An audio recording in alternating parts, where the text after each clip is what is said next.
Now, before purchasing a set of golf clubs, I think it's really important to do as much research as you possibly can. And that means going and hitting and trialing those clubs. Well, in today's video, we're going to be looking at the Titleist T150. I'm going to be putting it up against the Callaway Apex Pro. Now, these two irons are pretty hot on the market right now. The lofts on them are pretty much the same. I've got some really interesting numbers that I want to share with you before you consider purchasing one of these sets. So like I said in the intro to this video, loft-wise, we've pretty much got the same with the 150 and the Apex Pro. We've got 33 degrees of loft in the Apex Pro compared to 32 degrees of loft as a standard with the 150. But both the companies saying that these two clubs are part of their tour level range. We've got Titleist saying that this is their tour head but faster, whereas Callaway are saying exceptional distance with tour level control. And if you're thinking about that they're talking to tour players about these heads, well, from what we've seen in the past, tour players like to have something that's kind of quite small in its profile, kind of thin top lines, things like that. Maybe a little bit different to what the average golfer's kind of looking for. But when I look down at these clubs, I've got a very small, compact kind of look out of the T150, which is kind of traditional and keeping in tune with what they've done in the past from Titleist. Whereas the Callaway just looks a little bit bigger in its profile, certainly from a real estate point of view, looking down at it, maybe a slightly, and I'm talking slightly thicker top line, maybe a fraction or more offset, because I'm just seeing that again. That could be the difference in the color, because you've got to remember the Callaway's focusing more on kind of like a matte kind of finish, whereas the Titleist may be looking at more of a kind of chromy kind of finish on the face. Now, Callaway have done this in the past. You know, they've made clubs that just maybe feel a little bit more forgiving when you look down at them. If you look at something with a little bit of a thicker top line, you're going to get the sense that you've got a little bit more help behind the head. Callaway really focusing on it, whereas Titleist, maybe they're focusing more on just that traditional thin profile, smaller head for those tour players. So if we start with the 150, Titleist focusing very much on the feel off the face with this particular model. They're saying that they've created a little bit more of a muscle channel which goes closer to the face of the club, and the idea of this is to give us more of a solid feel off the face. Maybe there was a slight difference from previous models that they've done. I know this is the 150, but let's say the T100S, that just felt like it was a little bit, almost a little bit flexy off the face in that model. That was the sense that I got. Didn't dislike it, actually really liked the feel, but they're focusing on this particular model to be a little bit closer to that T100 or even their MBCB range. Now, Titleist focusing very much on control and performance with this club, talking about their tungsten weighting, where they're positioning it inside this head, pushing that CG into the location that gives us the best performance possible, the perfect launch with perfect control. Now, the big word there for me is control. How do you actually get any more control over a club head?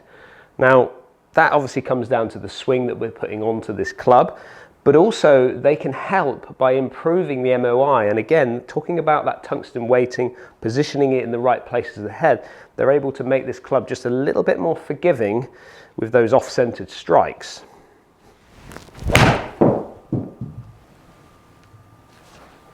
And actually that's really important, because ultimately we don't all hit it out the middle of the club face. Tour players may do it more often, but even they still miss hit shots, and they still want the ball speed to be up there when they do scatter it across the face.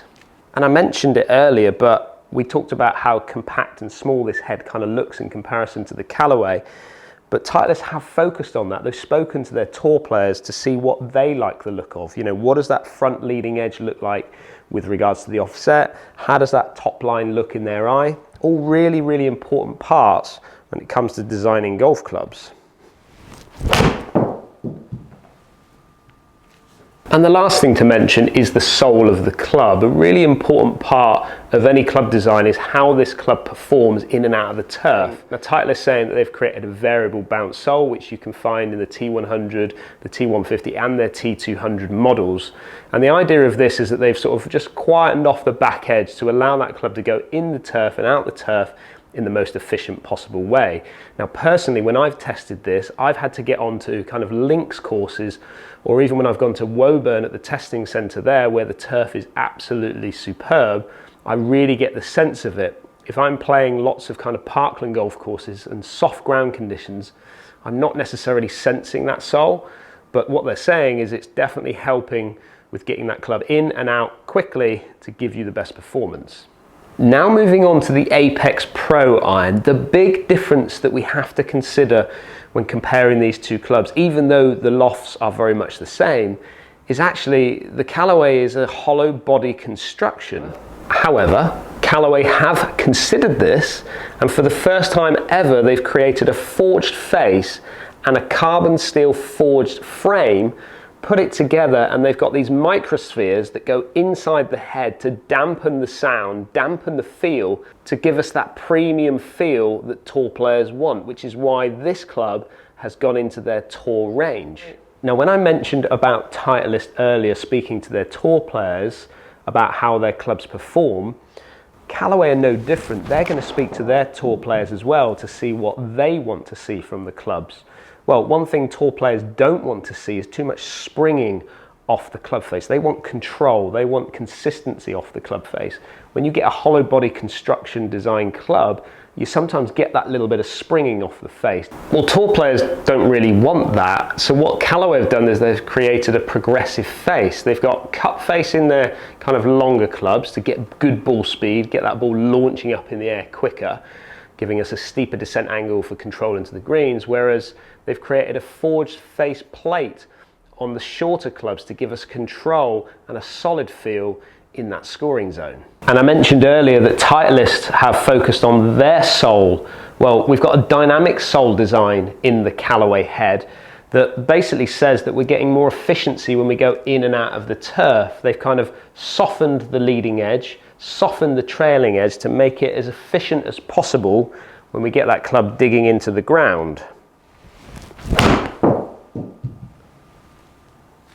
Now, I'm not necessarily going to notice that off a mat in the studio, and you may not notice it also when it comes to your fittings in studios or on ranges. However, when you get on those tight turf situations, that's when I want you to really think about what you're getting from your clubs. Now, what I mean by that is if you've got clubs that you feel that bounce off the turf a little bit too much, or even clubs that dig into the turf too much, then this is something that I want you to consider and even have a conversation with a PJ Pro about, because it is important.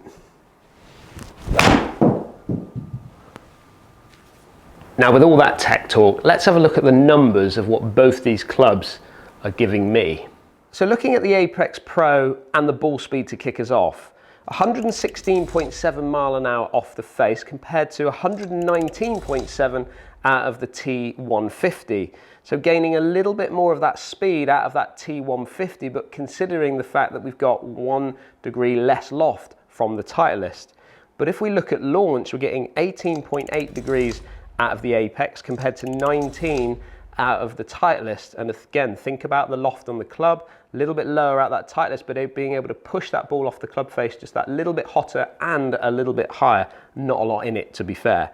If we then look at the spin numbers, which is really important when I look at any testing of irons, we've got 6,397 revs out of that Callaway compared to 6,165 revs out of that Titleist. And again, I really put this down to the fact that there's only 1 degree of loft difference, and therefore you're going to see a small discrepancy when it comes to the spin numbers, and we're seeing it with these numbers here. Peaking out though, 32 yards high with that Callaway compared to 35 yards high with that Titleist. So just getting, again, a little bit more launch, getting it out there just a little bit higher with that Titleist. And then if we look at yardages, 162 carry on an average from that Callaway compared to 168 yards carry with that Titleist. So I think the difference there is that we're getting a little bit more ball speed out of that Titleist. We're getting a little less spin, and therefore that ball is going out there just a little bit hotter compared to what we're getting out of that Callaway. But what I would say is the control is always really important to consider, and the more spin you can get, the more control you can get from front to back with your dispersions. So there you have my compare of these two big hitting irons on the market right now. I think the control that I was getting from a spin point of view with that Callaway is performing really well, and it's something for you to consider, because coming out of those wet conditions, out of semi-rough conditions, the more spin that you can get, the better control you're going to get from front to back, like I spoke about a moment ago. However, the ball speed off the club face that we're getting out of that Titleist is impressive. It's launching really well. It's getting a steeper descent angle into those greens because it's peaking out just that little bit higher, and it is going a little bit further. However, the lofts on these clubs are fractionally different, and I think if you put these lofts closer together, I think those numbers would actually come a little closer together. But that Titleist just launching out there a little higher. I'd like to hear though, would you be considering going for a test or even a fitting with these two irons? Down there in the comments. If you like what you're seeing from these videos, make sure you hit that subscribe button, and I'll see you very soon.